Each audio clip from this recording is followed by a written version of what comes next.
Psychologists estimate that the average human lies between 10 to 200 times every single day. And no, you aren't a criminal mastermind. Most of these are tiny white lies designed to keep society from collapsing. But what if, at exactly 8 a.m. tomorrow, the human brain suddenly lost the biological ability to lie?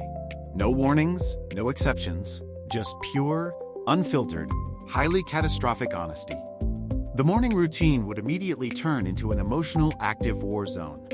Instead of the usual supportive nod, the answer would be, "Those pants make you look like a colorful, depressed pear." Not ideal, but highly educational for your self-esteem. Next, you would step outside and encounter the ultimate test of human willpower, your neighbor. When they ask how your weekend was, you can't just say "good, thanks" and walk away. Instead, you would hear, "I spent 48 hours ignoring my family and crying in the pantry." And your reply?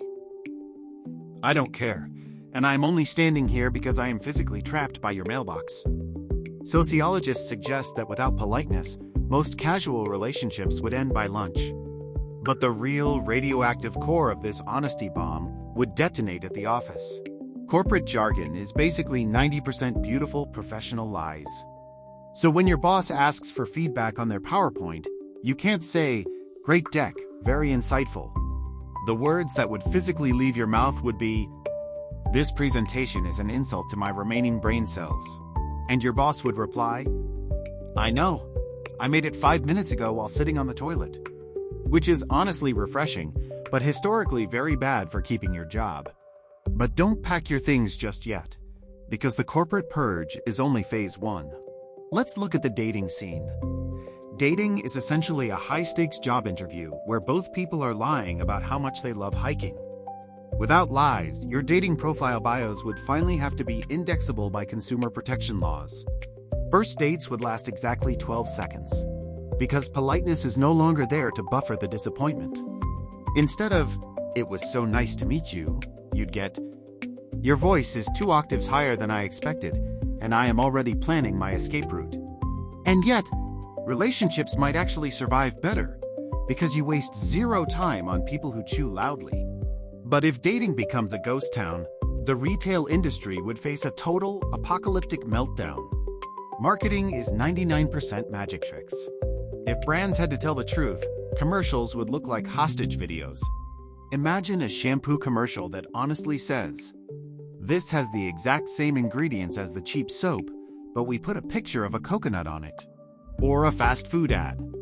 "This burger will make you happy for 5 minutes, and then filled with deep, existential regret for 5 hours. Buying things would suddenly require actual, terrifying logic. And because you can't lie to yourself either, your brain would block your hand from tapping that credit card. You'd look at those expensive running shoes and think, "I will use these exactly once, and then they will become a very expensive clothing rack." Boom.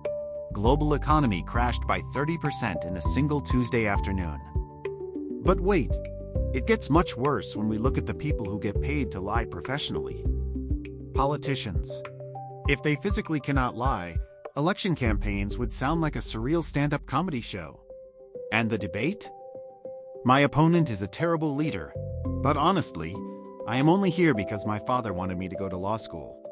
You'd end up voting for the candidate who is the most transparently useless, just because they are relatable. And what about the legal system? Lawyers would have to stand in front of the judge and say, "Your Honor, my client is guilty as hell. I am only defending him because his check cleared this morning." The court would be cleared in 5 minutes, and the prison system would be instantly filled with basically everyone. If public institutions collapse, you might think we could at least find comfort online. But social media would evaporate in seconds. An influencer's life is a highly engineered, beautifully lit architectural lie. With the honesty patch installed, a fitness guru's video caption would change from "grateful for this journey" to "I spent 3 hours editing my waistline, and I actually cried in a McDonald's parking lot last night." Instagram would essentially become LinkedIn. Just people posting sad, dry updates about their actual, boring lives. But the most dangerous zone of all wouldn't be online. It would be at your family dinner table. Family dynamics are held together by a fragile web of strategic silence and polite nods. Think about Thanksgiving or Christmas. Your grandma spends 6 hours cooking a dry, overdone turkey. Normally, you choke it down and say, "Grandma, this is delicious, you've outdone yourself." In the new world, you would look her dead in the eye and say, "This tastes like dehydrated drywall, and I am only swallowing it because I fear your wrath." Grandma would cry, your uncle would start a fist fight, and the family estate planning would be rewritten on a napkin. And what about gifts? We've all received that one incredibly ugly sweater from an aunt. Instead of, "Oh, I love the pattern," the truth forces you to say, "I will use this to clean oil spills in my garage, and then I will burn it." It sounds like a recipe for total social isolation. But here is the interesting twist. Psychologists who study radical honesty discovered something surprising. After the initial, brutal bloodbath of hurt feelings, something incredible happens to the human brain. The constant, exhausting background noise of social anxiety just disappears. When you don't have to guess what people are thinking because they physically cannot hide it, your brain stops overanalyzing every single text message. No more sleepless nights wondering, what did she mean by okay with a period? She meant exactly what she said. She is okay. That is it. The mental freedom is intoxicating. But before we fully celebrate this mental freedom, let's talk about professional services. Like visiting a doctor. Instead of, "We need to run a few tests," a completely honest doctor would look at you and say, "Your lifestyle is basically a crime scene, and you need to stop eating cheese at midnight." Customer service hotlines would also become brutal entertainment channels. Instead of, "Your call is very important to us," the automated voice would say, "We have 12 employees, and we are actively waiting for you to hang up." If you actually managed to buy a house, the real estate agent would have to be criminally transparent. This neighborhood is lovely, if you ignore the fact that the basement smells like wet dog and regret. Surprisingly, housing prices would plummet, making homes affordable for the first time in a century. Because turns out, nobody wants to pay $1 million for a place where a ghost legally has to introduce itself on day one.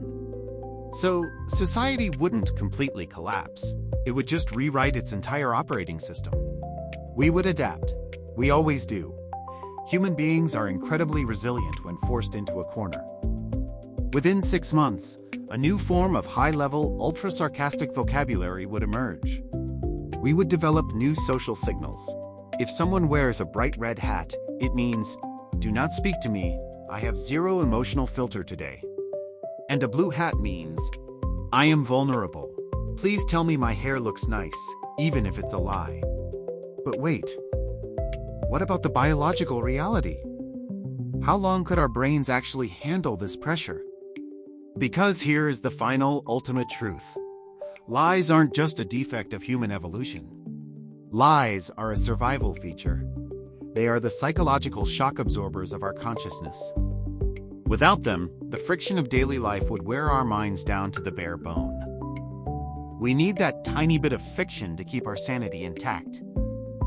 We need to believe the world is slightly softer than it actually is. So, if this magical honesty curse ever happens, we would probably spend billions of dollars trying to invent a cure.